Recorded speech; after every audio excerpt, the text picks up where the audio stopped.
Olá, seja bem-vindo ao nosso canal. Você irá assistir agora uma palavra de fé e esperança. Para que você não perca nenhum conteúdo, nenhuma mensagem, deixe seu like, faça sua inscrição, que toda vez que subir um vídeo, você irá ficar por dentro de tudo.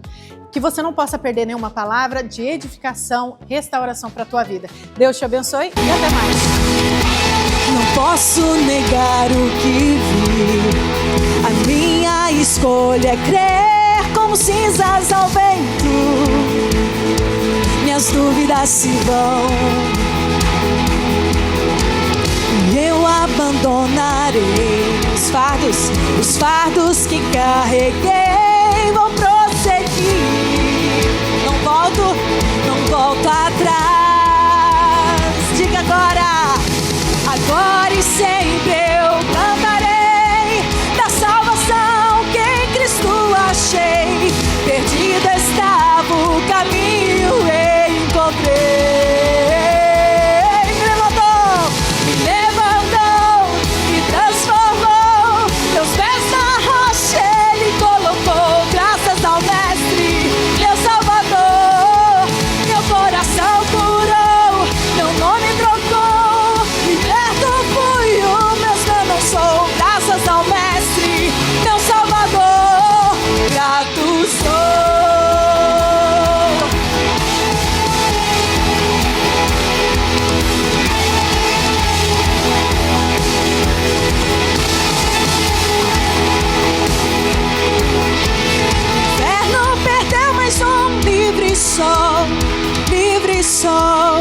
Livres, o inferno perdeu mais um. Diga mais uma vez, mais forte. Livre sou, livre sou, livre sou. O inferno perdeu mais um. Livre sou, livre sou, livre sou. O inferno perdeu mais um. Livre sou, livre sou, livre sou. O inferno perdeu mais um. Livre sou, livre sou. Me levantou, me transformou. Meus pés na rocha Ele colocou. Graças ao Mestre, meu Salvador. Meu coração cura, meu nome trocou. Liberto fui, o mesmo eu não sou. Graças ao Mestre, meu Salvador. Grato sou.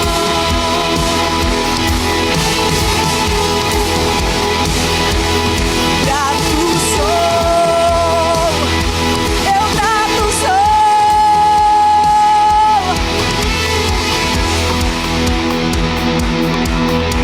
Vamos fazer mais uma vez e dizer: o inferno não perdeu. O inferno perdeu. Livre sou, livre sou. O inferno perdeu mais um. Livre sou, livre sou, livre. O inferno perdeu mais um. Livre sou, livre sou, livre sou. O inferno perdeu mais um. Livre sou, livre sou, livre sou. Me levantou, me transformou. Meus pés na rocha Ele colocou. Graças ao Mestre, meu Salvador. Meu coração curou, meu nome trocou. Liberto fui, o mesmo eu não sou. Graças ao Mestre, meu Salvador. Grato sou.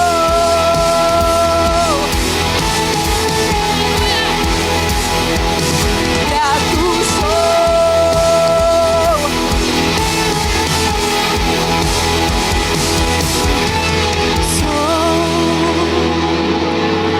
Grato sou. Grato sou. Grato sou. Grato sou, Jesus. Queremos te agradecer. Queremos te agradecer, Jesus. Aleluia. Obrigada, Jesus. Aleluia.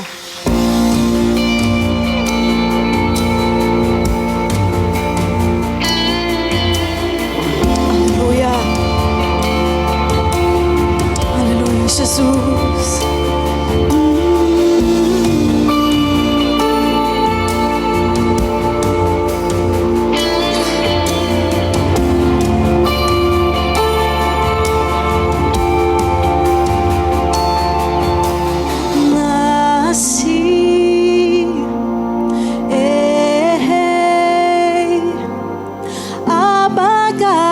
Do passado eu carreguei,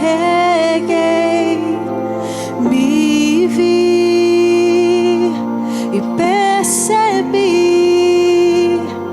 que estou preso por erros que cometi.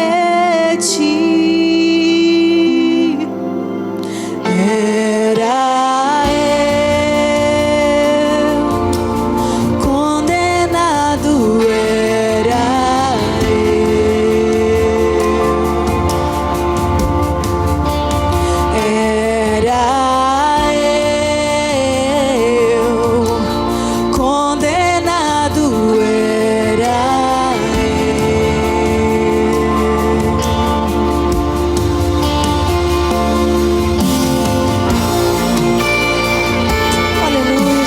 Obrigada, Jesus. Obrigada pelo sacrifício na cruz, porque era para ser eu.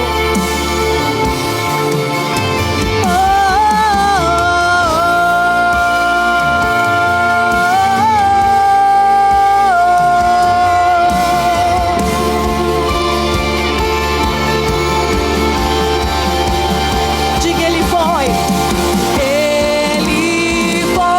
julgado em meu lugar. Hoje eu tenho vida. Ele foi julgado em meu lugar. Hoje eu tenho vida. Escandaloso amor me encontrou. Hoje eu tenho vida. Escandaloso amor me encontrou. Hoje eu tenho vida. Era condenado.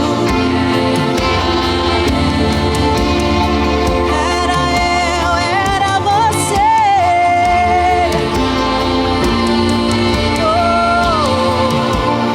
Condenado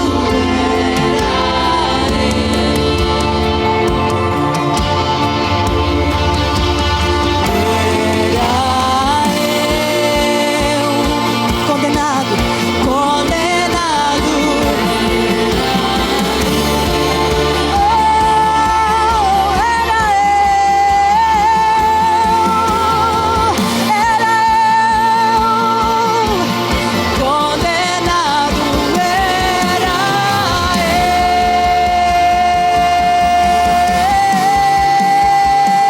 Diga, ele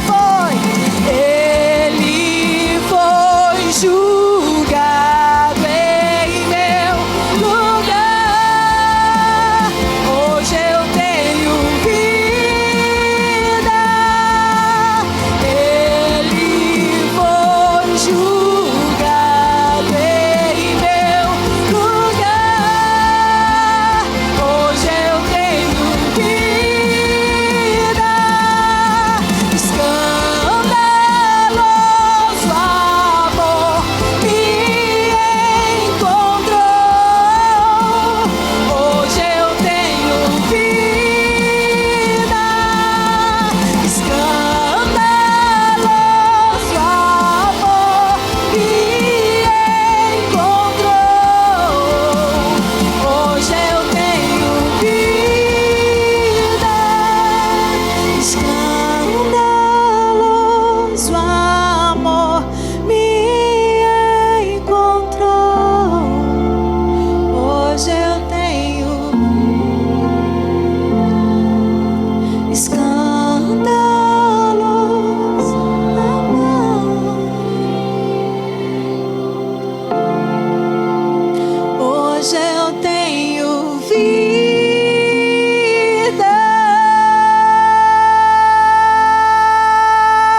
Obrigada, Pai.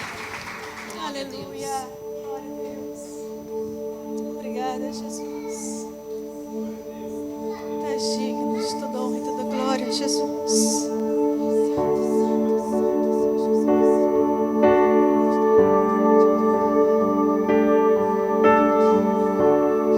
Bendizemos o teu nome.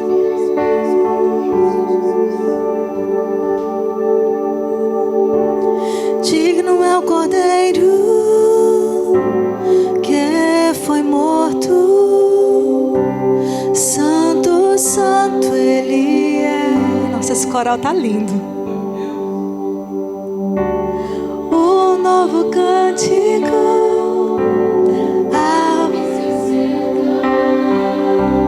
sobre o trono. Digno é o Cordeiro. Digno é o Cordeiro que foi morto. Santo, santo.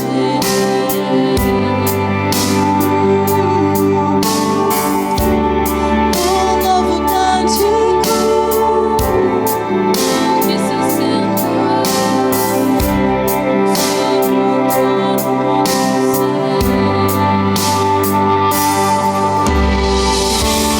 Santo, santo, santo, Deus Todo-Poderoso, que era e é e há de vir.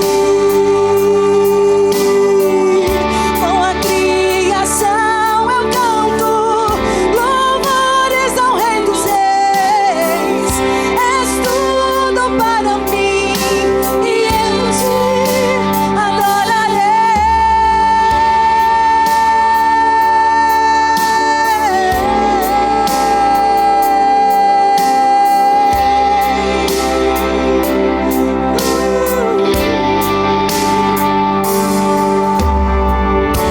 Estás vestido do arco-íris,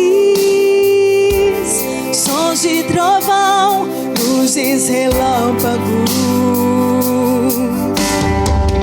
Louvores, honra e glória, força e poder pra sempre, ao único Rei eternamente.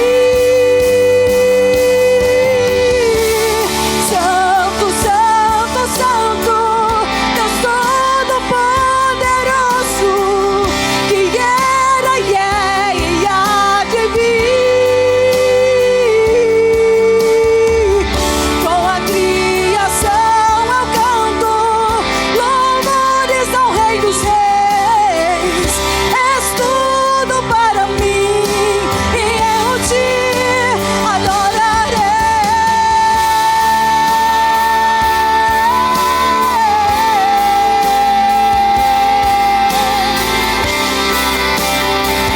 Eu te adorarei. Maravilhando, extasiado, eu fico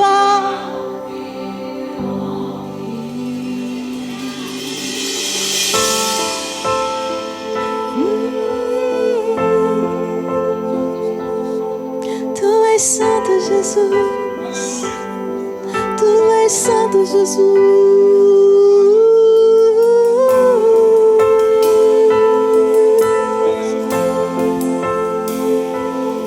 Te adoramos,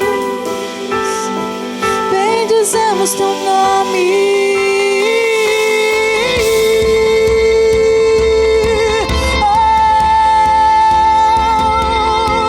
Tu és santo, maravilhoso. Tu és o início e o fim.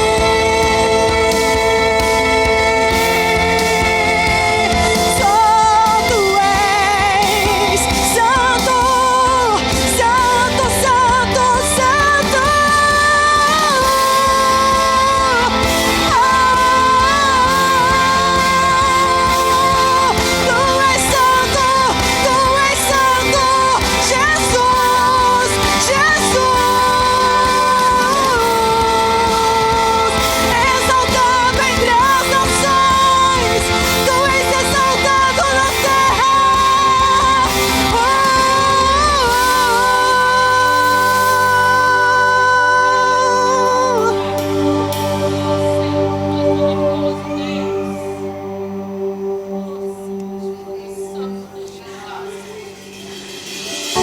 maravilhado, extasiado, eu fico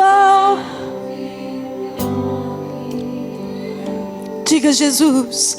Jesus, teu nome é força, é fôlego de vida, misteriosa água viva.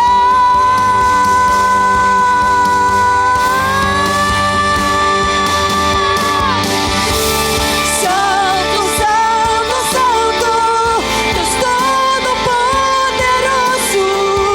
que era e é e há de vir.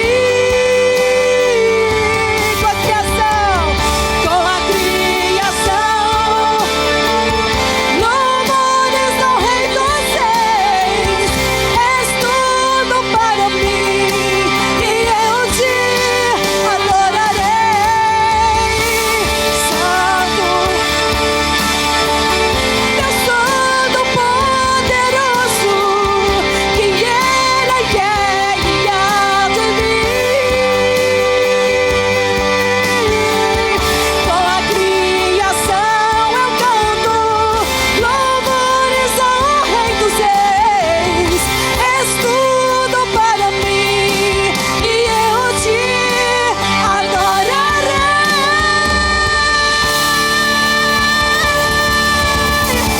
Aleluia! Tu és exaltado, Jesus. Tu és exaltado para todo sempre. Tu és exaltado. Tu és exaltado, Jesus. Aleluia! Aleluia! Tu és exaltado, Jesus. Tu és exaltado, Jesus. A Ele que merece toda a honra e toda a glória neste lugar.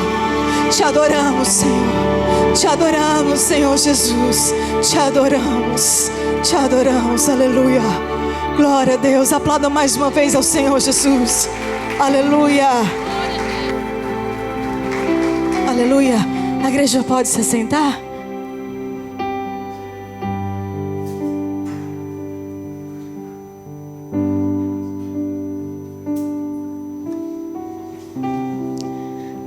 Onde estão as nossas crianças?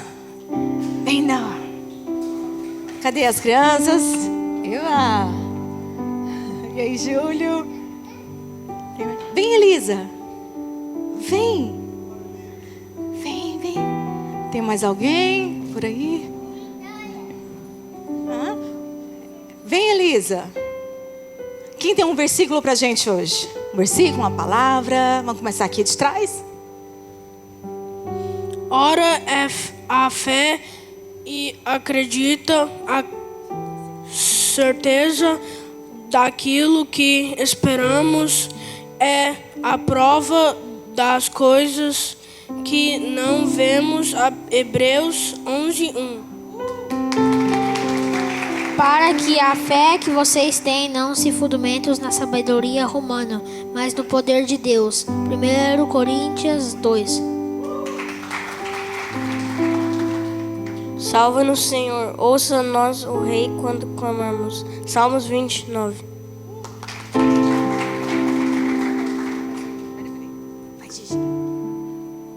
Quando for a hora certa, o Senhor, faria acontecer.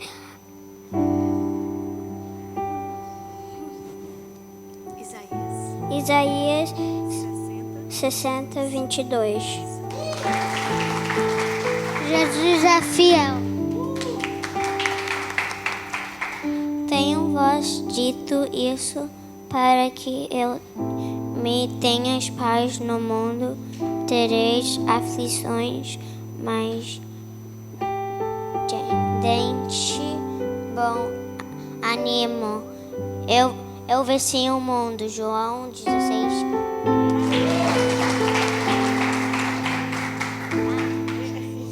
Nunca fique triste, porque Deus está com você e no seu coração.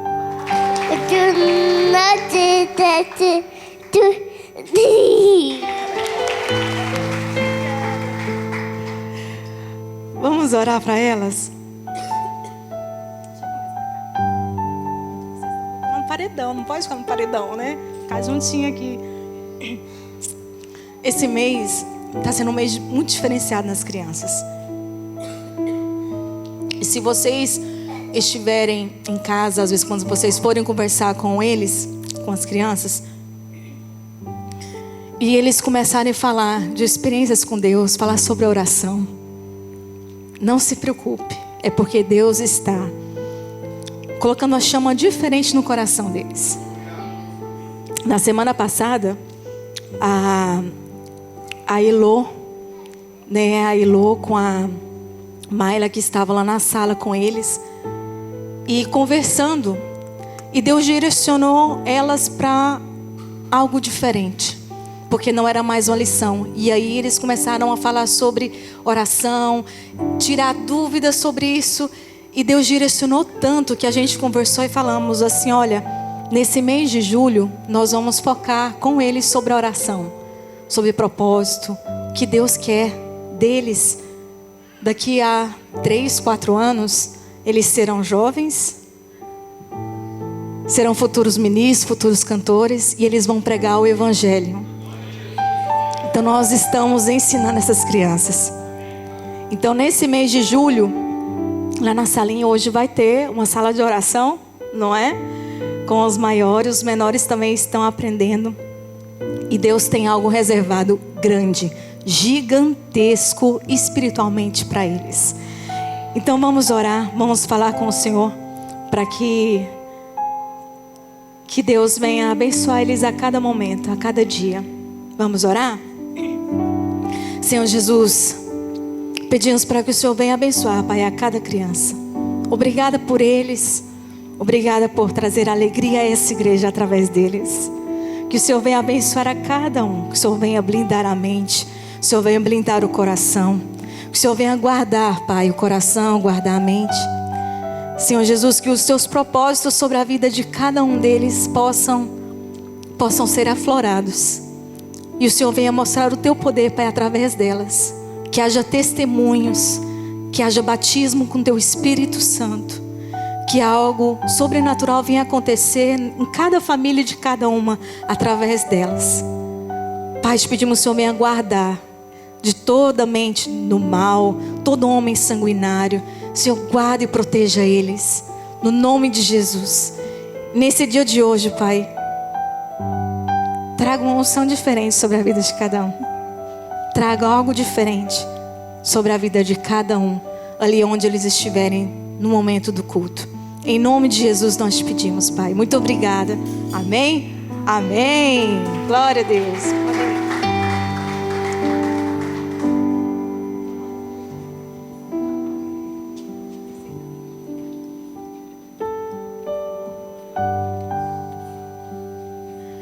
Graça e paz, igreja, amém? Agora chegou a hora que todo mundo gosta.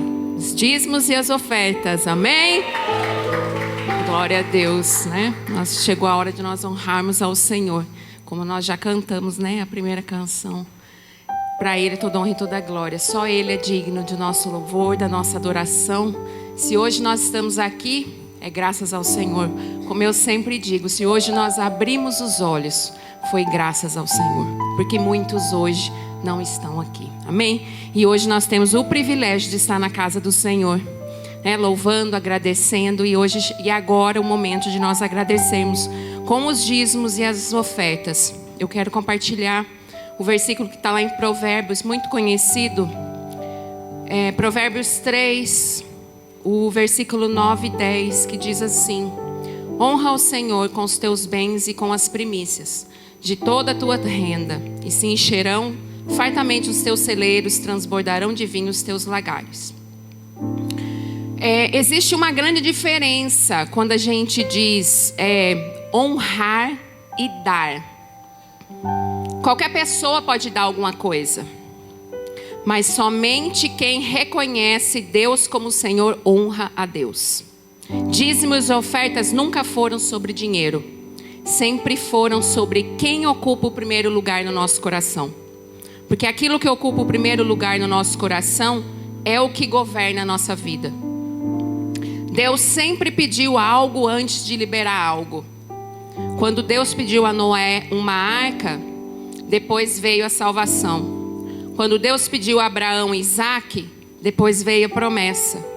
Quando Deus pediu a Moisés a vara, Deus abriu o mar. Quando Jesus pediu os 5 pães, depois ele alimentou milhares. Perceba aqui que Deus nunca precisa do que está na nossa mão. Ele apenas quer saber se o nosso coração está totalmente nas mãos dele. O maior inimigo da provisão não é a falta de dinheiro, é o medo. Muita gente pensa, se eu entregar, vai faltar. Só que a Bíblia ensina exatamente o contrário. Quem segura por medo, vive preso ao pouco. Quem entrega por fé, experimenta o sobrenatural.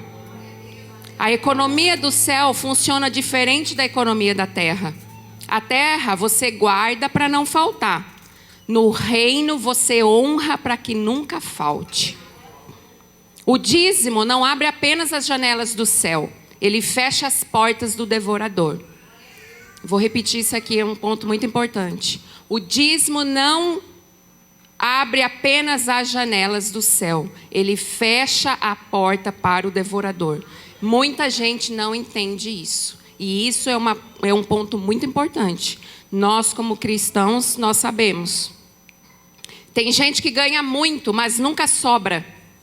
Entra dinheiro, sai dinheiro, conserta um carro, depois quebra outro, compra uma coisa, depois perde outra. Não é apenas uma questão financeira. Existe uma proteção espiritual sobre quem coloca Deus em primeiro lugar. Quando honramos a Deus, estamos dizendo: Senhor, a minha confiança não está no meu salário, não está no meu patrão, não está na minha empresa, está em Ti. A oferta revela o tamanho da nossa confiança. A viúva tinha 2 moedas. Humanamente aquilo não daria para mudar nada, mas mudou a história dela. Jesus não olhou o valor, Jesus olhou o coração. Aquela mulher tinha só 2 moedas, mas ele disse, ela foi a que mais deu, porque era tudo que ela tinha. E muitas das vezes a gente sempre deixa a sobra para o Senhor. E o domingo é o dia das primícias. Nós temos que sempre colocar o Senhor em primeiro lugar. O Senhor é a nossa primícia. Então nós temos que separar o nosso dízimo. Quando a gente recebe o nosso salário, a gente já separa o nosso dízimo. Porque, como eu sempre digo, o Senhor vem em primeiro lugar nas nossas vidas. Nós não podemos deixar o resto para Deus. Porque Deus é tão bom. Se nós estamos aqui hoje é graças ao Senhor. Se nós temos um trabalho é graças ao Senhor. Se nós temos saúde para trabalhar é graças ao Senhor. Amém? Porque Deus nunca mede a oferta pelo quanto ficou no envelope. Ele mede pelo quanto ficou no coração. O diabo nunca fica preocupado quando você compra um carro, quando você compra uma casa ou quando aumenta seu patrimônio. Mas ele fica incomodado quando você aprende o princípio da honra. Porque uma pessoa que honra a Deus se torna imparável. Ela pode até passar por crises, mas nunca será abandonada. Pode passar pelo vale, mas nunca ficará sem provisão. Pode atravessar desertos, mas sempre verá o maná cair. A honra ativa aquilo que o esforço sozinho nunca consegue produzir. Existem portas que o dinheiro não abre. Existem contratos que um currículo não conquista. Existem milagres que talento não produz, mas Deus faz. E quando Deus faz, ninguém impede. Hoje você não está entregando apenas uma oferta. Você está fazendo uma declaração espiritual. Está dizendo, Deus, antes de confiar no meu trabalho, eu confio em Ti. Antes de confiar na minha conta bancária, eu confio em Ti. Antes de confiar nas circunstâncias, eu confio em Ti. A Bíblia não diz que Deus abençoa quem tem muito. A Bíblia diz que Deus honra quem o honra. Hoje, entregue o seu dízimo e a sua oferta com alegria, porque sementes nunca morrem. Elas apenas esperam o tempo certo para produzir uma colheita. E hoje eu quero profetizar sobre esta igreja, que Deus abrirá portas que ninguém consegue fechar, que a escassez dará lugar à abundância, empresários viverão crescimento, que empregados serão promovidos, que famílias sairão das dívidas, que milagres financeiros acontecerão e que aquilo que parecia impossível será liberado pela fidelidade e pela honra, em nome de Jesus. Amém? Eu gostaria que vocês fechassem os olhos para nós estarmos orando. Pai, em nome de Jesus, nós colocamos diante de Ti o nosso coração grato. Tudo que temos vem das Tuas mãos. Nada conquistamos sem a Tua graça e sem o Teu favor. Hoje apresentamos os nossos dízimos e as nossas ofertas como um ato de adoração e de honra e de confiança. Não estamos apenas entregando recursos, mas estamos declarando que o Senhor continua sendo o primeiro lugar em nossas vidas. Eu repreendo agora toda ação devoradora sobre as famílias desta igreja. Todo espírito de escassez, de miséria, de dívida, de prejuízo, caia por terra em nome de Jesus. Que toda porta de perda seja fechada e que o Senhor estabeleça um tempo de provisão sobrenatural sobre o teu povo. Abençoa o empregado, abençoa os contratos, o empregador, concede promoções. Abençoa quem está desempregado, abrindo oportunidades inesperadas. Abençoa todas as famílias desta igreja, Senhor, representadas neste altar, Pai. Assim que o Senhor multiplicou os 5 pães e 2 peixes, multiplica os recursos deste lugar, Pai, do teu povo. Que o teu povo se torne muito, que o impossível se torne testemunho. Onde havia falta, que haja abundância. Onde havia vergonha, que haja honra. Onde havia preocupação, que haja paz. Consagramos esta igreja, Senhor, que nunca falte provisão para cumprir a missão que o Senhor nos confiou. Que este altar continue sendo um lugar de salvação, de restauração e milagres. Eu profetizo esta semana será marcada por boas notícias, portas abertas, contratos assinados, dívidas quitadas, cura, livramento, testemunhos da tua fidelidade, Pai. Que cada semente entregue hoje produza uma colheita ainda maior para a glória do teu nome. Assim nós te adoramos, te honramos, ó Pai. Toda honra e toda glória seja dada a ti, ó Pai, em nome de Jesus. Amém. Prazer todos com alegria, povo de Deus. Também lembrando que tem o Zéu, eu sempre esqueço no final de falar, né? O Zéu, o Pix e o Vena da igreja. Amém? E a maquininha lá atrás, a Maiara com os obreiros. A alegria está no coração de quem já conhece a Jesus. A verdadeira paz só tem aquele que já conhece a Jesus. O sentimento mais precioso que vem do nosso Senhor é o amor que só tem quem já conhece a Jesus. A alegria está no coração de quem já conhece a Jesus. A verdadeira paz só tem aquele que já conhece a Jesus. O sentimento mais precioso que vem do nosso Senhor é o amor. É o amor que só tem quem já conhece a Jesus. Você pode aplaudir Jesus nessa hora. Deus abençoe, a paz do Senhor Jesus. Deus abençoe sua vida. Abra sua Bíblia comigo, nós vamos ler hoje primeira carta que o apóstolo Paulo escreve aos Coríntios. Nós vamos ler o texto mais conhecido de ceia do Senhor, que é o texto de 1 Coríntios capítulo 11, versículo de número 23. É um texto que a Bíblia está falando sobre o ato da ceia. E por que a gente não usa o termo Santa Ceia? E por que a gente usa o termo Ceia do Senhor?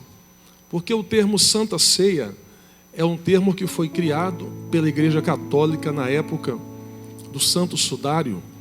E a ceia por si mesma, ela já é santa. Então, se ela já é santa, eu só tenho que entender de quem que é a ceia. Então, a ceia, ela é do Senhor. Então, o culto de ceia do Senhor, o apóstolo Paulo, ele vai deixar algumas recomendações em 1 Coríntios, quando ele escreve para a igreja e para os membros. E essas recomendações são muito importantes. Ele vem dizendo assim: porque eu recebi do Senhor o que também vos ensinei, que o Senhor Jesus, na noite em que foi traído, tomou o pão e, tendo dado graças, o partiu e disse: tomai e comei, isto é o meu corpo que é partido por vós, fazei isto em memória de mim. Semelhantemente também, depois de cear, tomou o cálice, dizendo: este cálice é o novo testamento no meu sangue, fazei isto todas as vezes que beberdes em memória de mim. Porque todas as vezes que comerdes este pão e beberdes este cálice, anunciais a morte do Senhor até que venha. Porque, portanto, qualquer que comer este pão ou beber o cálice do Senhor indignamente será culpado do corpo e do sangue do Senhor. Examine-se, pois, o homem a si mesmo, e assim coma deste pão e beba deste cálice. E a igreja diz: amém. A instituição da ceia do Senhor, ela foi criada depois, lógico que, e bem claro, lá no livro do Êxodo, quando o nosso Deus dá instrução para Moisés sobre a Páscoa, e essas recomendações, elas vão ter um peso simbólico muito mais forte no Novo Testamento, na pessoa de Jesus Cristo, principalmente depois da morte de Jesus Cristo. Até porque a ceia, ela é um memorial para lembrar a morte, mas principalmente a ressurreição de Cristo. A ceia tem que ser o culto mais avivado, mais alegre. Tem que ser o culto para você entrar aqui dançando, pulando, gritando. Você só não pode falar vai Corinthians, irmão. O resto você pode fazer tudo. Porque é o culto da alegria. Porque afinal nós estamos celebrando a ressurreição de alguém que morreu, mas está vivo. Existe uma diferença entre a palavra ressurreição e a palavra ressuscitação. Porque a ressurreição é de alguém que morreu e reviveu. A ressuscitação é aquela pessoa que entra dentro de uma ambulância e está tendo paradas cardíacas ali, e eles vêm com um desfibrilador e colocam sobre o peito da pessoa e dá impacto de choque no peito, no coração da pessoa, para tentar fazer essa ressuscitação com ele, para ele não morrer, para ele não se perder em vida. Diferente da ressurreição, por isso que você vai ver na Bíblia, a palavra ressurreição, ela cabe só para Jesus. Qualquer outro homem que passou na vida, dificilmente você vai achar a ressurreição para outro homem, só para Jesus. Porque a ressurreição, a pessoa tem que morrer, tem que atestar a morte, essa pessoa tem que reviver depois disso. Eles colocam Jesus numa cruz. Eu estou te lembrando, eu sei que você é de Bíblia, e até o fato de colocar Jesus na cruz é simbólico, porque quando o fato de colocar ladrão ou prisioneiros pendurado numa cruz, porque a morte na cruz era uma morte lenta. A morte na cruz, ela aumentava o sofrimento. A morte na cruz, a pessoa não morria de forma instantânea. É tão verdade que, se você olhar alguns fatos históricos e na própria Bíblia Sagrada, antes do pôr do sol, eles chegavam em alguns prisioneiros ou algumas pessoas crucificadas, e assim foi feito com quem estava ao lado de Jesus. E eles pegavam algo e ia na perna, na altura da canela da pessoa crucificada, e eles quebrava esse osso, porque quando quebrava o osso, o corpo descia, e aumentava o sofrimento, comprimindo o pulmão, e a pessoa não aguentava, então aumentava o sofrimento, principalmente antes do pôr do sol, que para os judeus, eles não queriam e não faziam isso depois do pôr do sol. Por isso que Jesus, tudo com Jesus vai acontecer antes do pôr do sol. E por que vai colocar Jesus numa cruz? Porque a cruz, ela foi criada pelos persas lá anos antes de Jesus. Eles achavam que o prisioneiro que fosse crucificado era uma pessoa tão indigna, que ele não poderia ter o julgamento e a morte pisando na terra. Então os persas criaram um formato de cruz, depois vieram pelos gregos, os romanos também, claro, colocaram isso, e onde o prisioneiro ficava entre o céu e a terra, ele ficava no ar, pendurado. E por estar pendurado, eles diziam: esse prisioneiro, ele não é digno nem de pisar na terra. Por isso que nós vamos colocar ele numa cruz, para ele ficar entre a terra e entre o céu, e entre o ar, ou ficar no alto, né? Na terra. E assim foi feito. Jesus está cumprindo todas as leis da época. Jesus está executando tudo que era de regra pelo império da época, que era o romano. E tudo o que eles faziam, Jesus cumpriu todas as leis da época para cumprir uma ordenança. Porque participar da ceia, quando você vem participar da ceia, não é um favor que você está fazendo para Cristo. Participar da ceia não é porque eu vou à igreja hoje porque tem pão e suco. Não. Participar da ceia, esse ato de daqui a pouco, você que vai participar da ceia, quando pega o pão e quando pega o vinho, a Bíblia fala que isso aqui é memorial. Diferente do que for ensinado há muitos anos e que ainda ensina, referente dentro da linguagem romana, vinda dentro do catolicismo, que eles acreditam que o pão e o vinho entram em uma fase química ou física, melhor, química e física de mistérios, vamos dizer assim, chamado de transubstanciação.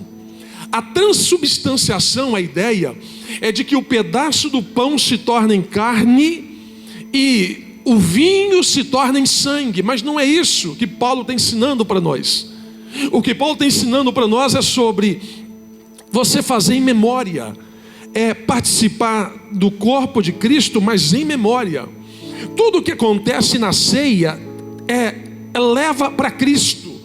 Tudo o que acontece aqui no culto de ceia tem um simbolismo muito pesado em nosso favor, no bom sentido. Por exemplo, quando parte o pão, por que partiu o pão? Lembra do cenário de Marcos capítulo 6, versículo 38? Quando Jesus está diante de uma multidão de mais de 5.000 pessoas, fora mulheres e crianças. E a Bíblia diz que ele pega o pão e ele ergue os olhos aos céus, ele dá graças. E quando ele dá graças, ele reparte o pão. Só que no milagre da multiplicação de pão e peixe de Marcos 6,38, Jesus está repartindo. Por que não está quebrando? E o texto é enfático em dizer isso. E repartiu o pão. Porque o que divide é o diabo. O que reparte, compartilha. Quando o texto diz que e repartindo o pão, está dizendo, tudo que vem das mãos de Jesus não é para dividir, é para repartir, para gerar milagre. Porque aquilo que divide, separa. Aquilo que divide, estraga. Aquilo que divide, atrapalha. Diferente da ceia. Porque na ceia, que não é o mesmo, não é o mesmo cenário de Marcos 6,38, da multiplicação de pão e peixe, mas na ceia, não vai só repartir, mas a Bíblia diz, dependendo da tradução bíblica, e eu prefiro e recomendo a João Ferreira de Almeida, tem muitas traduções, muitas versões, né? Versões. Quando você for comprar uma Bíblia, olha a versão da Bíblia, tradução são 3, 4, 5. Tradução é quando pega de uma língua para outra. Traduzir do grego para o português, do latim para o grego, do português para o americano, para o inglês. Isso é tradução. A versão é a mesma linguagem, mas numa outra roupagem. Então, quando você pega uma Bíblia que tem uma versão diferente, as mais antigas, acredite, a que mais aproxima, eu sei que tem tantas Bíblias boas hoje, eu tenho algumas tão boas, mas a que mais aproxima com simbolismo sagrado para nós é a João Ferreira de Almeida. É essa a versão, né, que foi traduzida dentro da linguagem de João Ferreira de Almeida. Então, quando o texto fala que na ceia o pão foi quebrado, o quebrado do pão ali foi o que fizeram com Jesus. Moeram Jesus, quebraram Jesus, pegaram Jesus com um chicote chamado azorrague, que ele tinha pontas de chumbo com osso de carneiro, e um dos soldados romanos vinha e batia em Jesus.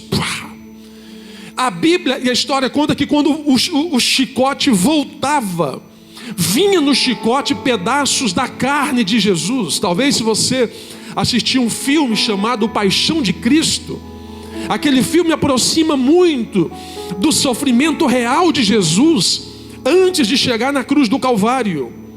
Então todo o sacrifício de Jesus, quando você participa do pão, quando você participa do cálice, o texto está dizendo que é em memória de quem? De Cristo. Até quando, pastor? Até que Ele venha. Quantas vezes você pode participar da ceia no mês? Até 30 vezes. A Bíblia não diz quantas vezes você pode participar. A Bíblia fala para nós participarmos da ceia. Você pode participar agora de manhã, pode participar hoje à noite. Se você for numa igreja, amanhã tiver ceia, pode participar de novo. Porque ceia fala de comunhão, fala de unidade. Ceia fala de koinonia. Ceia está falando de estarmos juntos no mesmo corpo, no mesmo pensamento. Paulo fala para esperarmos uns pelos outros. Por isso que quando você pega a ceia aqui, o pão e o suco, a gente fala isso, vamos esperar para que todo mundo pegue, para todo mundo participar junto. Por que Paulo está explicando sobre aquilo? E agora eu quero entrar no contexto bíblico para a gente entender isso aqui. Quando o apóstolo Paulo, a gente fala muito de Paulo, talvez você que está estudando a Bíblia, é bom salientar disso. No Novo Testamento, a pessoa mais importante é Jesus Cristo. Depois da pessoa de Jesus Cristo no Novo Testamento, a pessoa mais importante, tem muitas, aí é questão de critério, mas critério bíblico-teológico, uma delas é o apóstolo Paulo. O apóstolo Paulo foi o criador da teologia sistemática, um nome bonito, mas quase nem todo mundo sabe. Mas o que é isso, teologia sistemática, pastor? Ele pegou tudo que tinha de escritos bíblicos, para não ficar bagunçado. Deus deu uma inspiração para ele e Paulo disse, nós vamos organizar isso aqui, vamos alinhar isso aqui, vamos deixar tudo de uma forma que as pessoas lá em 2026 vai ler a Bíblia, e quando eles começarem a ler a Bíblia, estudar sobre a Bíblia, vai facilitar o entendimento para eles. Então Paulo veio organizando tudo, alinhando tudo. Lógico que a Bíblia, por efeito gráfico, não está em ordem cronológica, por isso que você vai ver fatos que em um livro está falando, aí você passa 3 livros, está tendo continuidade do que você viu há 2 livros atrás aqui, não está numa ordem cronológica, mas está tudo aqui, até porque muitos profetas, homens e mulheres de Deus que estão na Bíblia Sagrada, viveram em épocas diferentes, mas cumprindo propósitos antigos. Então se você pega, por exemplo, tanto que isso aqui é interessante, por isso que a Bíblia não dá ponto sem nó. Você pega Abraão no livro do Gênesis, só para a gente dar um pulinho, a gente já volta aqui. Você pega Abraão no livro do Gênesis, Abraão está levando um filho para sacrificar lá em cima, o nome do filho é Isaac. Aí o simbolismo de Abraão subindo a montanha para sacrificar lá em cima um menino chamado Isaac, sabe que simbolismo é esse? Jesus na cruz. Olha que interessante. Por que Jesus na cruz? É alguém que está subindo para sacrificar o filho da promessa, e que era o único, não tinha outro. O filho de Deus só deu um único. Ismael Abraão pegou com a mão dele, não entrou na conta de Deus Ismael, não. Por mais que Deus abençoou Ismael, mas o filho da promessa foi Isaque. Então olha o simbolismo de Abraão no primeiro livro da Bíblia, que ele leva para Jesus na cruz. Aí você pega, por exemplo, Jonas dentro de um peixe. Jonas fica 3 dias e 3 noites no ventre de um peixe. E quando sai, ele vai ganhar uma cidade inteira. Simbolismo levado para a cruz do Calvário. Quantos dias Jesus ficou guardado? 3 dias. E depois que Jesus saiu, qual foi o propósito dele? Ganhar a humanidade inteira. Então, muitas situações que acontecem na Bíblia, há um simbolismo, tudo levado para a cruz, tudo direcionado para a ceia. Aí o apóstolo Paulo, ele chega numa cidade chamada Corinto. Era uma cidade grande, era uma cidade que tinha muitas regras, muitas coisas. Era uma cidade complexa, rica, uma cidade culta, mas uma cidade corrompida. Porque a palavra Corinto, ela significa ruptura, ou corrupção, ou corrupto. E quando Paulo chega dentro de Corinto, ele percebe algumas coisas que estão fora do lugar. Uma delas era a ceia. Paulo chega em Corinto e ele percebe que tinha ricos, pobres, miseráveis, gente de classe alta, classe média, classe baixa. Corinto era uma cidade que tinha tanta coisa que, se você olhar a história, se você pegar livros para ler sobre Corinto, Flávio Joséfo, que ele é uma recomendação boa, não é tão segura, mas ele tem tanta explicação para Corinto. Se você pega livros, por exemplo, de um historiador chamado Heródoto, ele vai dar detalhes específicos sobre a cidade de Corinto, e você vai ver que está tudo encaixando dentro da Bíblia Sagrada. Em Corinto é onde tinha o templo da deusa Diana. Em Corinto é onde tinha o templo de Eros, que era o deus do erotismo. O templo de Eros em Corinto era tão satânico, era tão vulgar, era tão maluco o que eles faziam ali, porque eles prestavam culto ao deus Eros, que é o deus da fertilidade, do sexo. E o culto que eles prestavam era em forma de orgia sexual. Então, homens mantinham uma relação sexual com as mulheres dentro do templo do deus Eros, para o deus Eros, mas oferecendo orgia sexual. A deusa Diana, que era um dos templos gigantes que tinha na época dentro de Corinto, era um templo que eles ofereciam todo tipo de culto. Coisa mais absurda tinha dentro do templo da deusa Diana, conhecida como a Diana de Efésios. Por exemplo, você quer ver uma outra ação bem conhecida, mas usado um outro nome que acontecia demais em Corinto, era onde eles faziam o culto para o deus chamado Dionísio. Dionísio é o deus do vinho. Existe um espírito maligno que ele pega homens e mulheres. Esse espírito maligno, ele é voltado para o deus Dionísio, que era o deus que tinha dentro da época da igreja de Corinto, que era o deus da bebedeira. Então eles enchiam a cara de álcool, de vinho principalmente, porque eles estavam oferecendo um culto ao deus Dionísio da época. Quando Paulo chega trazendo o evangelho para Corinto, é uma luta, porque primeiro vem quebrando as regras da cidade, ele vem quebrando tudo que acontecia dentro da cidade. Ele vê que a ceia estava uma bagunça, porque chegava na ceia, quem tinha mais ficava no cantinho, tipo assim, comendo aqui, eu estou com mais, eu comi aqui, e quem tem menos fica aí, pega o seu, que eu pego o meu, cada um come o seu. Paulo percebe que chegava na ceia de Corinto, os irmãos que estavam cultuando a Deus, eles não tinham unidade. Era cada um por si. Um ficava num canto, outro ficava no outro canto, outro ia para o fundo, outro ia para frente. Aí o apóstolo Paulo está percebendo tudo aquilo. Aí ele vem e fala: gente, está tudo errado essa ceia aqui. Paulo vem dizendo: essa ceia não é a ceia que o nosso Cristo deixou para nós fazermos. Aí ele vem organizando a ceia, fala: primeira coisa, a ceia não é para um, a ceia é para todos. Todos no sentido de mesa, de comunhão, não de mundo, de comunhão. Paulo estava dizendo: não pode ficar um lá na ponta e o outro aqui. Se aqui tem mais e o de lá tem menos. Paulo está dizendo: todo mundo é igual na ceia. Por que a gente quebra o pão e pega um pedacinho do pão aqui? Você pega um pedacinho do pão, e o mesmo pedacinho que você pega, o irmão do seu lado pega. O irmão do seu lado pega, a irmã do seu lado pega, o irmão do fundo pega, o irmão da frente pega. Um pedacinho. Porque esse pedacinho, além de simbolizar o corpo de Cristo, ele está dizendo: entre ricos, pobres, milionários, miseráveis, altos, baixos, bonitos e os não bonitos. Paulo está dizendo: na ceia todo mundo se nivela. Paulo está dizendo: na ceia o alimento é igual para todo mundo. Paulo está dizendo: na ceia o milionário não pode ter exclusividade.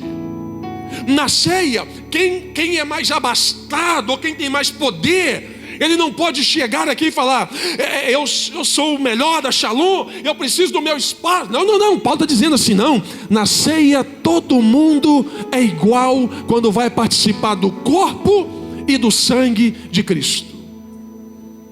Paulo começa a ensinar o povo. Eles estão ali meio que perdidos, sem saber como fazer, para onde ir. Aí Paulo, ele vem dando orientação, ele vem dizendo: eu estou ensinando para vocês, não é o que eu criei não. Aí entra o que nós lemos. Aí Paulo fala: porque eu recebi do Senhor o que eu também vos ensinei. Ele está dizendo: o que eu estou passando para vocês, igreja de Corinto, é uma recomendação bíblica do nosso Senhor Jesus Cristo. E Jesus deixou 2 ordenanças para a igreja. 2 ordenanças. A primeira é o batismo, a segunda é a ceia. Ordenanças é mais ou menos assim, se eu fiz, você tem que fazer também. É uma ordenança do mestre para os discípulos. Ele está ensinando: é algo que vocês têm que aprender para vocês fazerem aquilo que eu estou ordenando, porque eu fiz e vocês podem fazer. Diferente de pedir um milagre, que não é ordenança. Diferente de orar, que não é ordenança, é obrigação. Por mais que é obrigação, mas não é ordenança. Mas por que Jesus está deixando 2 ordenanças entre o batismo e a ceia?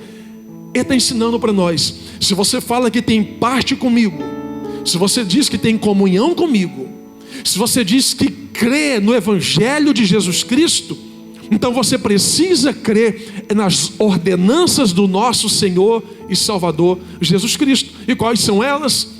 A ceia, ou melhor, o batismo e a ceia. E por que a pessoa tem que batizar para ceiar? Porque o batismo fala de arrependimento de pecados.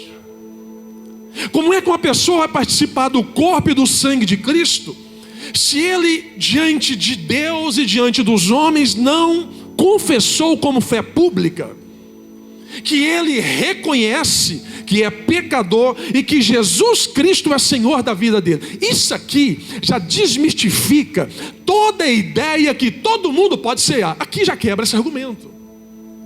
Nem todo mundo pode cear. Você quer ver um exemplo? Jesus fez muitos milagres, sim ou não? Me ajuda a pregar, a igreja. Jesus fez muitos milagres, sim ou não?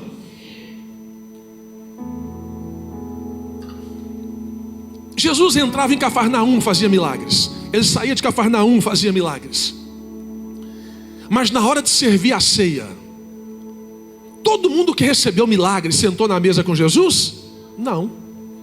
Quem sentou na mesa com Jesus? Somente os discípulos. Então a ceia não é para milagre, é para todos. A palavra é para todos. A orientação bíblica é para todos. Mas a comunhão de ceia é para os discípulos. Como é que eu vou participar do corpo e do sangue de Cristo se eu não reconheço o Cristo que eu estou participando do sangue dele? do corpo, da ceia do Senhor. É insustentável moralmente e biblicamente. O que te faz participar da ceia? E aqui vem um negócio que aperta nós, mas é bom para nós. O que te faz você participar da ceia? O seu estado de indignação diante de você. Se você chega no culto e fala assim, ó, eu vou participar porque eu sou o cara, já está pecando. Eu vou participar porque eu mereço mesmo. Irmãos, quanto mais indigno você achar de participar da ceia, mais digno você estará de participar do corpo de Cristo. Porque o estado de indignação revela em nós o meu estado de pecado que eu vivo e preciso de mudança somente na pessoa de Jesus. Paulo está dando orientação. Ele vai dizer assim, ó, cada um julgue-se a si mesmo. Por que ele falou isso?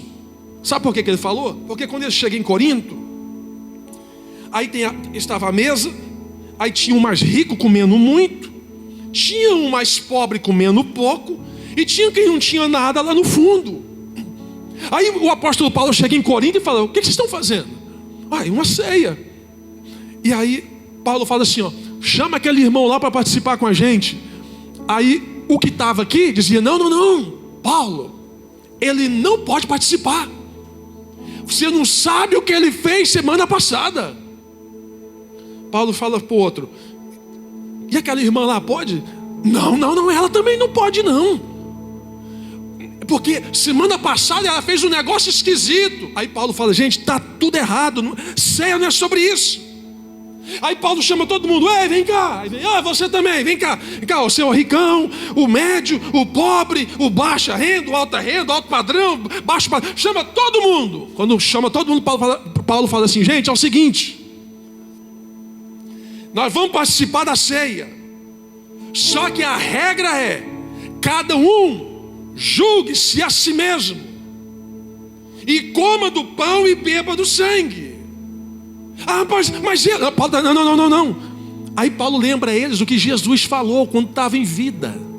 Jesus disse assim, Jesus nunca proibiu ninguém de tirar a trave do cisco do olho de ninguém. Jesus nunca proibiu. Aí Paulo vem ensinando eles com princípios bíblicos. E um deles, eu posso usar essa argumentação bíblica dentro da exegese bíblica, que Paulo ele pode fazer menção de lembrar eles, dizendo, o que Jesus ensinou para nós? Antes de tirar o cisco do olho do irmão, corre lá no espelho e dá uma olhadinha e tire a trave dos seus olhos.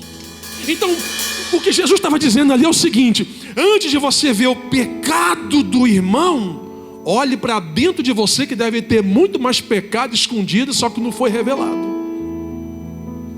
Aí o apóstolo Paulo vem ensinando eles, não é o que vocês querem, é como precisa ser feito. Por isso que ceia é pecador com pecador. Porque se você está ceando aqui e você está achando mais santo do que eu, você não pode cear. Se você vai cear hoje, você se acha mais digno do que o irmão do seu lado, quem está pecando é você. E é a Bíblia que está dizendo isso. Então o que me faz ser digno de participar da ceia? Meu estado de indignação perante mim, diante de Deus, mas principalmente sabendo que eu sou pecador, erro todos os dias. E o que muda é que muitos têm pecados revelados, outros têm pecados domesticados. Alguns têm pecados visíveis, outros têm pecados escondidos. Alguns têm pecados que vieram à tona, outros têm pecados que estão escondidos. Então Paulo está ensinando eles, está dizendo, não é sobre o que vocês julgam, cada um julgue-se a si mesmo. Por que Paulo está falando sobre isso? Porque Paulo está ensinando, o maior juiz que existe na terra não é o homem da capa preta. O maior juiz que existe na terra é a nossa consciência. É a minha consciência, é a sua consciência. Por isso que você não pode falar assim, pastor, ele não pode participar da ceia. Quando você fala isso, você também está pecando. Quando você fala, pastor, mas eu acho. Agora existem pecados morais, pecados sexuais pecados políticos. O apóstolo Paulo, em outro texto, ele classifica os pecados dentro dos... A gente poderia falar isso outro dia, não dá tempo agora, sobre aquilo que é...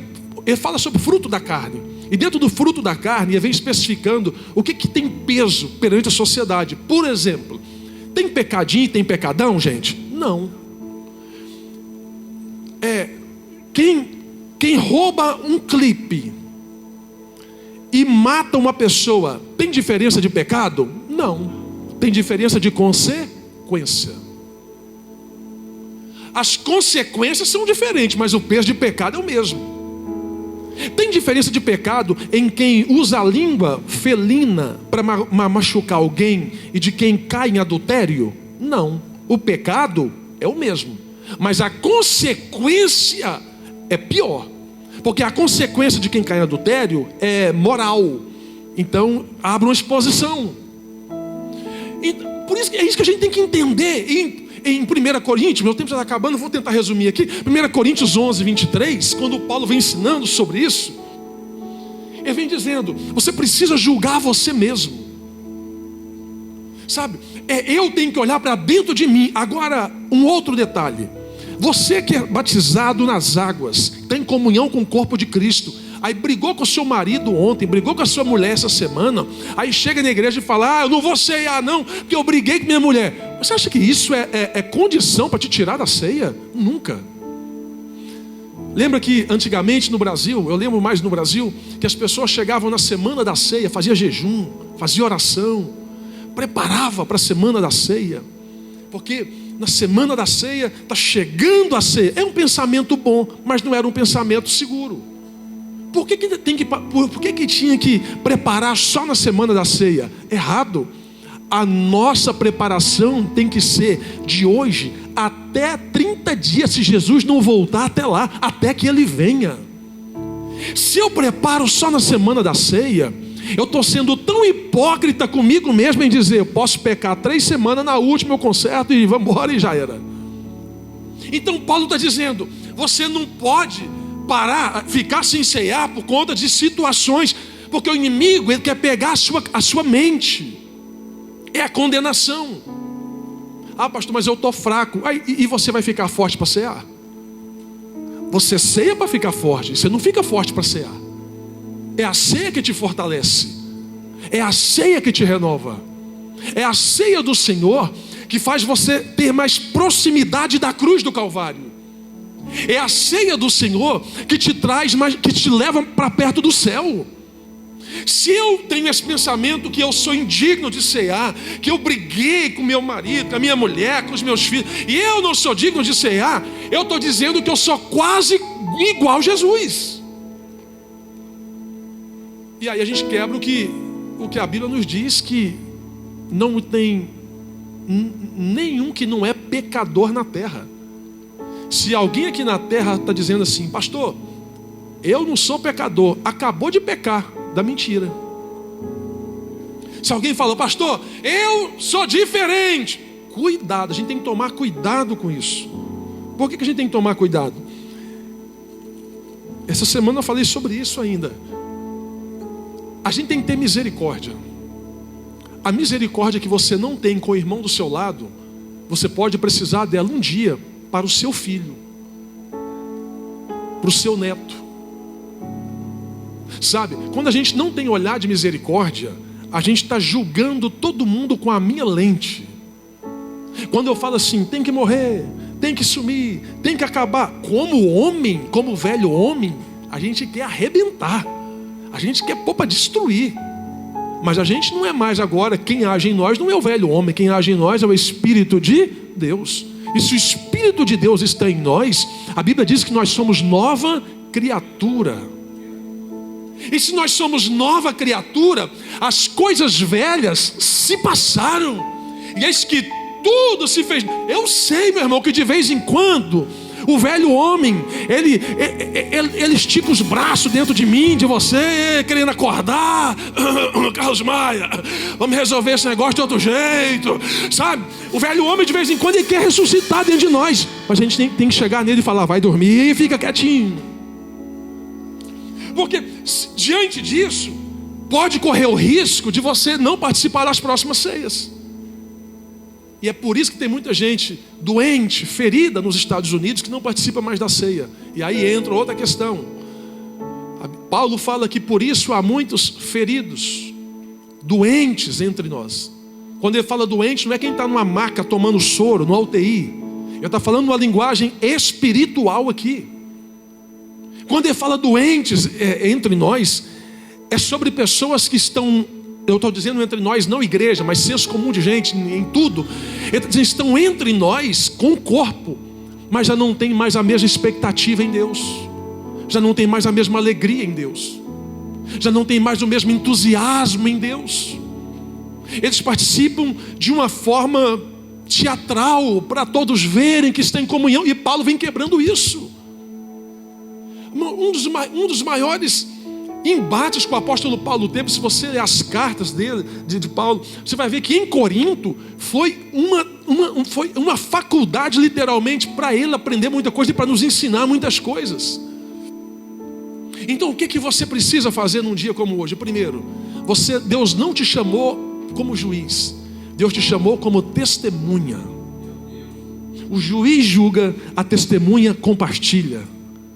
A testemunha, ele está dizendo assim, ó: eu fui mudado por Jesus. Você quer conhecer Jesus? Eu te apresento Jesus. Você é a testemunha de um milagre. O juiz, ele olha para alguém e está dizendo: tem culpa, não pode, não vai, está proibido. Não, eu sou melhor. É esse pensamento que nos mata. O olhar de misericórdia. Você precisa ter olhar de misericórdia. Eu lembro da cidade de Goiânia.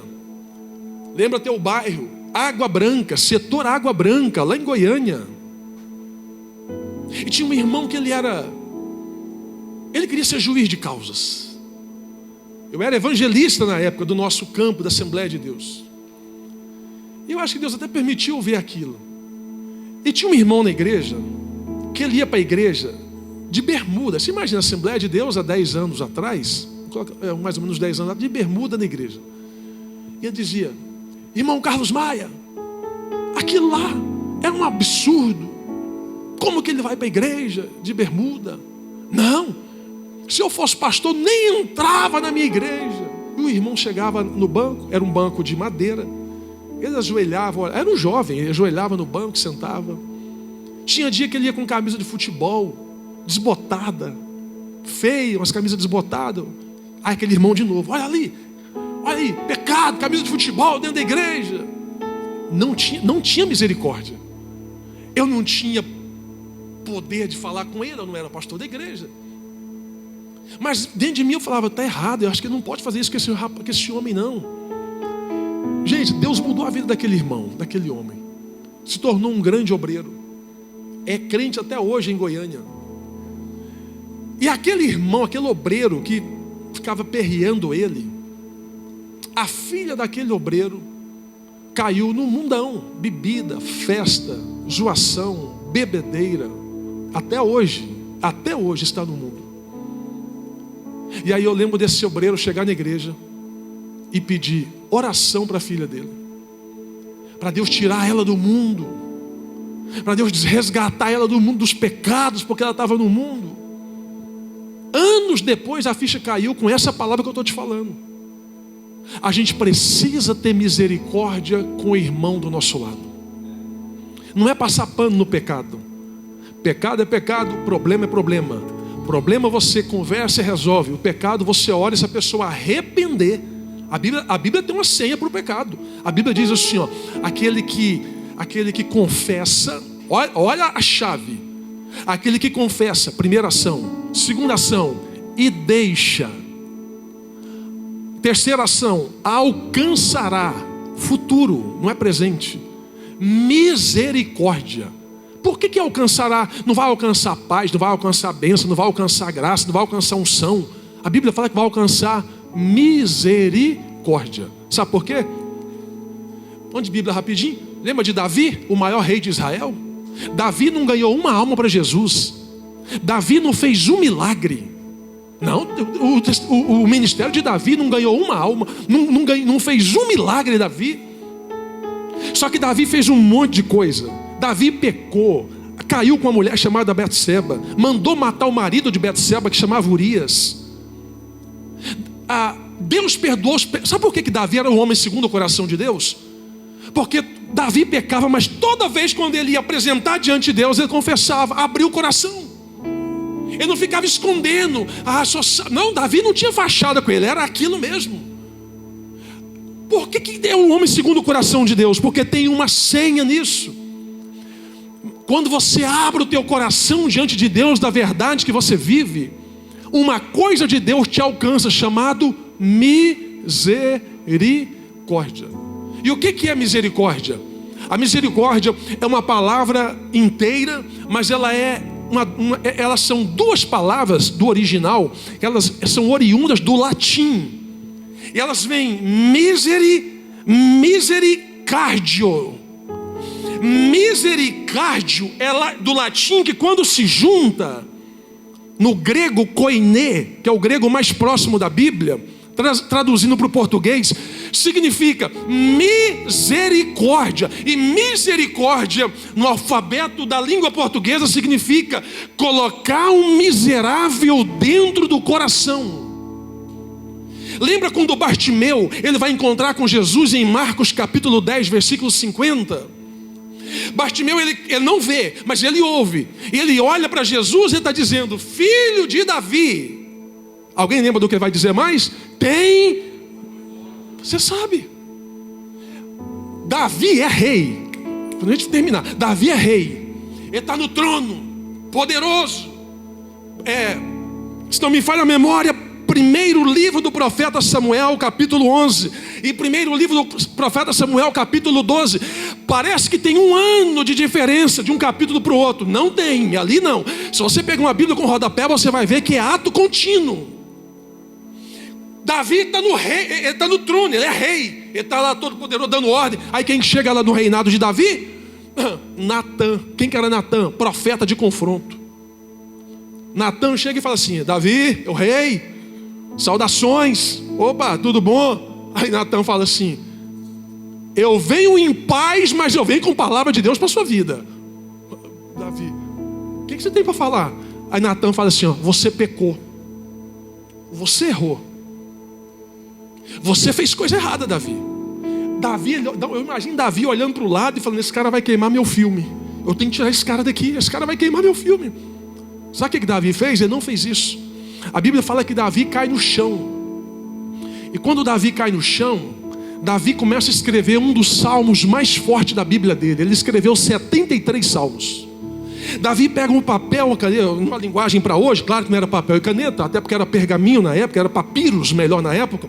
Davi começa a escrever o Salmo 52. O Salmo 52 está dizendo assim: tem misericórdia de mim, ó Deus de Israel. Davi vai no coração de Deus. Quando Paulo vem trazendo para nós sobre examinar nós mesmos e ter misericórdia com o irmão do lado, a palavra misericórdia, grave isso aqui, talvez você estiver anotando, anote isso aqui. São duas palavras que são parecidas para você e muita gente confunde. Uma é graça, é uma coisa. Graça é uma coisa. Misericórdia é outra coisa. O que é graça? Graça é Deus dando tudo para quem não merece nada. Graça é um favor imerecido. Graça é o favor de Deus da cruz do Calvário para alcançar a tua vida. Graça é Deus, foi Cristo pagando o preço de sangue por sua vida. Nem a cruz foi de graça. A cruz teve preço de sangue e foi a graça. Isso é graça. O que te livra dos pecados hoje? A graça de Deus. O que te faz você ser firme em Deus? A graça do Espírito Santo de Deus na sua vida. Uma coisa é graça. E a outra coisa, pastor, misericórdia. Misericórdia de Deus para mim e para você é Deus nos livrando do inferno que merecíamos por causa do nosso pecado. E graça é Deus nos livrando do inferno que merecíamos por causa dos nossos pecados e nos dando salvação eterna pelo sangue que foi pago na cruz do Calvário. por falta de misericórdia, todos nós iríamos direto para o inferno. Mas pela graça de Jesus na cruz do Calvário, Jesus falou: para o inferno não vai ninguém. Eu vou deixar um caminho aberto para quem quiser. Eles podem vir a mim. E vai vir que jeito? Vai chegar comigo pelo preço de sangue que eu vou derramar na cruz do Calvário por eles. Vamos terminar aqui, outro dia a gente pode completar. Então, o que a gente aprende com isso? Participe da ceia. Você que tem comunhão, você que é batizado nas águas, você que crê em Jesus Cristo como Senhor e Salvador. E quando você for participar da ceia, não precisa olhar do lado para ver quem vai pegar e quem não vai pegar. Você não é juiz, você é testemunha. E quando você for participar da ceia, você tem que olhar primeiro para si. Paulo está dizendo: examine-se, pois, o homem a si mesmo. Então primeiro vem o autoexame. Tem um negócio mais poderoso do que autoexame, gente? Eu acho que não. O autoexame faz gente ficar a noite sem dormir. Eu conheci um amigo que é policial, conheço, lá em Goiânia. Ele foi num confronto. E naquele confronto ele matou 2 pessoas. Não sei se foi bandido, em cima matou 2. E isso o Ministério Público tentou tirar ele da polícia. E aquele homem ficou quase 3 meses sem dormir. Ele falou: pastor, vinha na minha mente eu dando tiro e eu matando. Será que aquele homem era pai de família? Será que aquele homem... Não tem nada mais poderoso que o alto juízo, não. A consciência nossa. Por isso que quando você for olhar para o irmão do seu lado, você tem que olhar com um olhar de misericórdia. Sabe por quê? Porque se eu olho aqui para o Nicolas, filho da irmã Dani e do irmão Maurício, e se eu começo a julgar o Nicolas, estou usando ele de exemplo hipotético, não que isso seja para ele, mas se eu começo a julgar o Nicolas, eu estou dizendo o quanto eu não tenho misericórdia com ele. Porque salvação, ela é unidade ou ela é individual? Salvação é individual ou unidade, gente? Individual. E você quer ver uma coisa muito mais forte? Não assuste o que eu vou dizer para você. Vai ter muitos crentes naquele dia que quando chegar no céu, eles não vão entrar. E vai ter gente que você nunca que imaginou, quando chegar lá, vai estar entrando no céu. Pastor, mas como é que pode? Bem-vindo, graça e misericórdia. Porque por misericórdia, eu vou julgar do meu jeito, mas pela graça, Deus conhece o coração. Muitos entram nas igrejas da América, vão de terno, gravata, homens, mulheres, vestidos, cabelos compridos, maquiados, bonitos, belos e apresentáveis. Mas o coração estão como sepulcros caiados. Outros vêm e sentam do seu lado. Não tem uma retórica, não tem um estilo de pregador, de cantor, de gente que prega, que canta. Mas todo dia de noite, durante o dia, está lá na casa dele ou no trabalho dizendo: bendito seja o nome de Jesus. Perdoa meus pecados. Salva minha alma, Jesus. Eu quero mais de ti. Por isso que Paulo está dizendo: evangelho não é fachada, evangelho é vivência. Sabe o que? Eu já quero chamar, enquanto eu vou finalizando, o pastor Gledson, a pastora Dulce, o evangelista Levi, a irmã Jéssica e o irmão Beto, a sua irmã Heloísa. Pode vir ficar aqui, já pode ir ajeitando o pão para a gente ganhar tempo. Se deixar aqui, eu vou passando aqui, porque a mensagem é boa. Eu vou até desligar meu iPad, senão eu fico agoniado querendo terminar essa mensagem. E às vezes a gente fica preocupado de como a gente tem que se posicionar. Sabe uma coisa? Posicione em Deus. Nessa manhã, você vai fazer a oração mais sincera da sua vida. Deus é apaixonado em crente que ora de forma sincera. O que Deus não quer de nós, gente? É que a gente chega diante de um culto, de um ambiente, ou na cama nossa, no nosso sofá, a gente ajoelha lá e está dizendo: maravilhoso, excelso. Aqui está falando o super Carlos Maia, aquele que não erra e não tem pecado. Não é isso que Deus quer ouvir, não.